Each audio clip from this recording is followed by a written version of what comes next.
जय श्रीराम सर्वांना. Nature love चॅनलमध्ये तुम्हा सर्वांचं मनपूर्वक स्वागत आहे. आज आपण प्रभू श्रीरामांचा आवडता पेय म्हणजे पानक्कम बनवूया. त्यासाठी मी घेतला आहे इथे 1 वाटी गूळ, तुळशीचे पानं, खायचा कापूर, अद्रक, मिरे आणि विलायची. तर पहिले आपण अद्रक आणि मिरेंना कुटून घेऊ.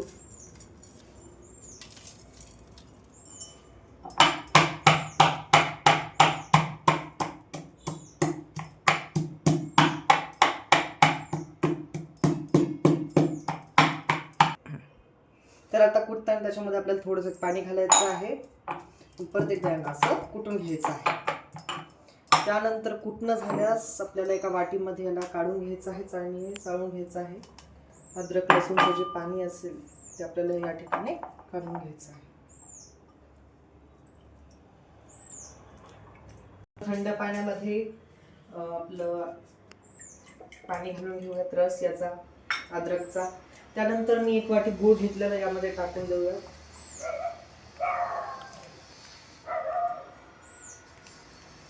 गुळानंतर एक सर्वात महत्त्वाची गोष्ट म्हणजे आपल्याला खायचा कापूर यामध्ये घालायचा आहे. खायच्या कापराला असं दोन्ही बोटाने दाबून टाकायचं आहे, ज्याने याचं पावडर होऊन जाईल. त्यानंतर मी थोडीशी विलायची घालणार आहे.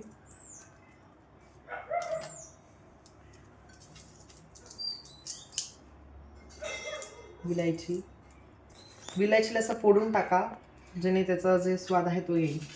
त्यानंतर आपण आता हे इथे तुळशीचे पानं घेतले आहे, त्यांना धुवून घेऊ. आता तुळशीच्या पानांना आपण यामध्ये तुकडे करून टाकून देऊ.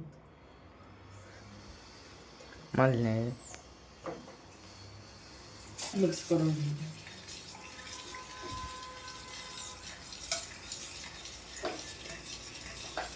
पानक्कम जे आहे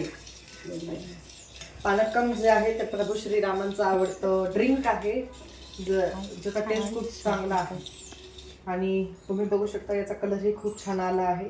मी यामध्ये थोडेसे केसरही घातले आहे. केसर सांगायचं राहिलं, केसरही टाका, त्याने खूप छान कलर येतो. आता बघू शकता किती छान कलर इथे या ठिकाणी आला आहे.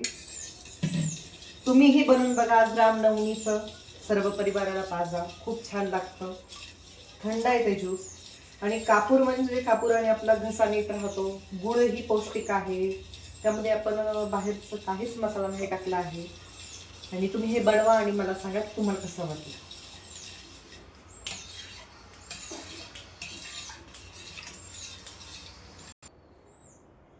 तर इथं छानपैकी आपण याला मिक्स केलं आहे. आता आपण याला ग्लासमध्ये काढून घेऊया.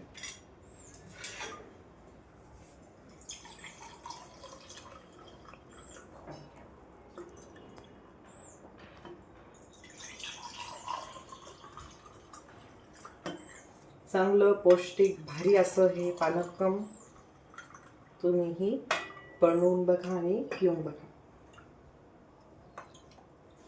त्यानंतर भरून आपण यामध्ये तुळशीचे काही पाने टाकूयात परत, as a part of decoration. आणि तुम्ही बघू शकता किती छान हे पानक्कम झालं आहे. टेस्टलाही अगदी मस्त. यामध्ये तुम्ही वरून बर्फ टाका आणि थंड थंड प्या, खूप छान लागतं. बनवूनही बघा. त्यामध्ये केसर आहे, तुळशीचे पानं आहे, विलायची आहे, अद्रक आणि लवंगचा पाण्याचा रस आहे. त्यानंतर आपण त्यामध्ये खायचा कापूर घातला आहे, गूळ आहे, जे खूप छान लागतं आहे. आणि तुम्ही बनवून बघा. आणि परत एकदा तुम्हाला आणि तुमच्या परिवाराला रामनवमीच्या खूप खूप शुभेच्छा. जय श्रीराम.